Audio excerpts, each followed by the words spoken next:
बहू का असली घर। औरत का असली घर कौन सा होता है? उसका मायका या ससुराल? चलिए इस कहानी में जानते हैं। मानसी को घर सजाने का बहुत शौक था। एक दिन मानसी अपने पिताजी से कहती है,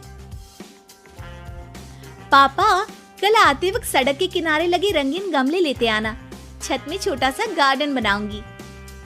अरे 2 महीने बाद तेरी शादी है, ससुराल जाकर ही सजाना, वही तेरा असली घर होगा। और फिर मानसी की शादी नारंग से हो जाती है। नारंग का घर होता तो है बहुत बड़ा, लेकिन पुराने तरीके का। फिर एक दिन, माँ जी देखिए, मैंने ड्राइंग रूम सजाया है।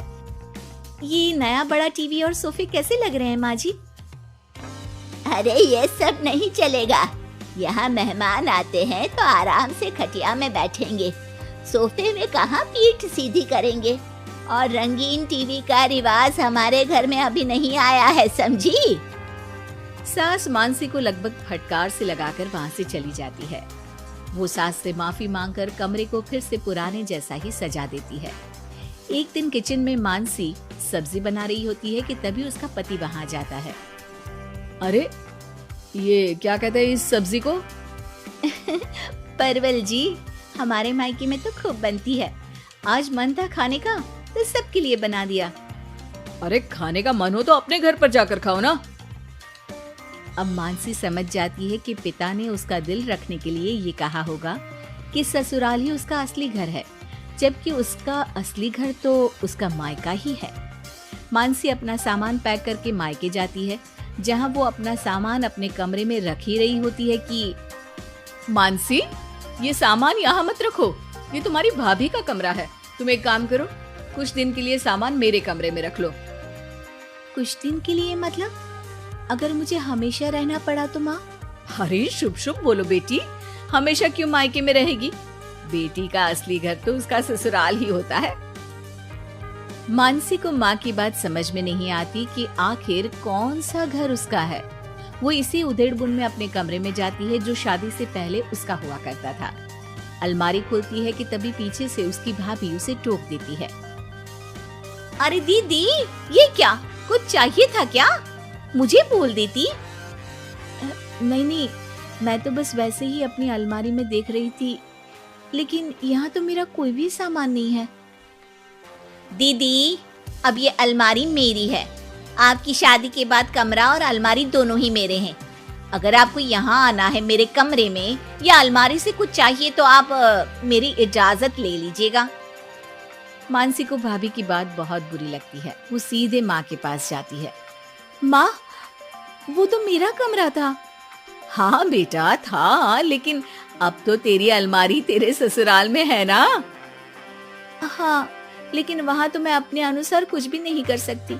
हर बात पर सास से पूछना पड़ता है, उनके कहे अनुसार ही घर पर रहना पड़ता है। और अब यहाँ भी तुमसे और माँ से पूछना पड़ता है, तो फिर मेरा घर कौन सा है माँ? तभी वहाँ मानसी की भाभी आ जाती है और वो बहुत ही समझदार महिला होती है। अरे ये तो बहुत सरल है मानसी, तुम ससुराल जाओ और कुछ महीनों तक मेरे कहे अनुसार चलो। इस सवाल का जवाब तुम्हें खुद ही मिल जाएगा। भाभी उसके कान में कुछ बातें कहती हैं, जिसे सुनकर मानसी अपने ससुराल चली जाती है। अरे आज सुबह सुबह काम वाली के लिए दरवाजा किसने खोला? घर पूरा साफ, किचन भी पूरा साफ। माँ जी, आप रोज सुबह 5 बजे उठती हैं, ये मुझे ठीक नहीं लगता, इसलिए आज काम वाली बाई के लिए मैंने दरवाजा खोल दिया। थोड़ी देर के बाद मानसी ससुर के पास नाश्ता और दवाई लेकर आती है। अरे मानसी बेटा, तुम? हाँ पापा, आप समय पर नाश्ता करके दवाई ले ले।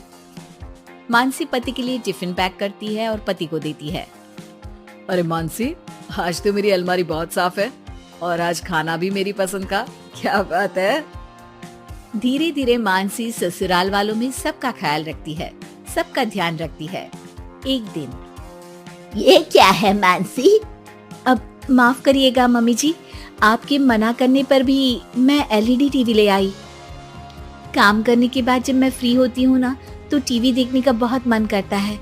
ब्लैक एंड व्हाइट टीवी में मुझे समझ में नहीं आता, इसलिए अपने कमरे के लिए कलर टीवी मंगवाया था। अरे बेटा, तेरा घर है, अपने कमरे में क्यों? ड्राइंग रूम में ही टीवी लगवा दे, हम भी देखेंगे। मानसी सास की बात सुनकर खुश हो जाती है। अरे मानसी, याद है एक सब्जी खाने का तुम्हें बहुत मन था, तो वो सब्जी बनाओ ना, हम सब लोग भी वही खाएंगे। लेकिन वो तो यहाँ पर बनती नहीं है ना। अरे भाई, किचन तुम्हारा है, इस घर की तुम मालकिन हो, अब तो तुम जो खिलाओगी वही खाएंगे हम। मानसी की समझ में नहीं आता कि अचानक घर वालों के व्यवहार में इतना बदलाव कैसे। वो अपनी भाभी के पास मायके जाती है। भाभी, आपके कहे अनुसार मैंने सबका ख्याल रखा, घर की हर छोटी जरूरतों को मैंने खुद पूरा किया, और अब तो घर का हर सदस्य मुझे ही घर की मालकिन मानता है। लेकिन ये क्या फॉर्मूला थी भाभी, समझी नहीं मैं। देखो मानसी, घर किसी एक का नहीं बल्कि पूरे परिवार का होता है। 4 दीवारी ईंट कंकड़ से बनने वाला घर अपना तभी होता है जब हर व्यक्ति अपनी जिम्मेदारी समझ उन 4 दीवारी को घर बनाए, और ये तभी मुमकिन होगा जब आप खुद उस घर को अपना मान कर रहें जहां आप रहते हैं। मैं समझ गई भाभी, लड़ाई झगड़ा चालाकी से कोई भी घर अपना नहीं हो सकता, फिर चाहे वो औरत का ससुराल हो या फिर मायका।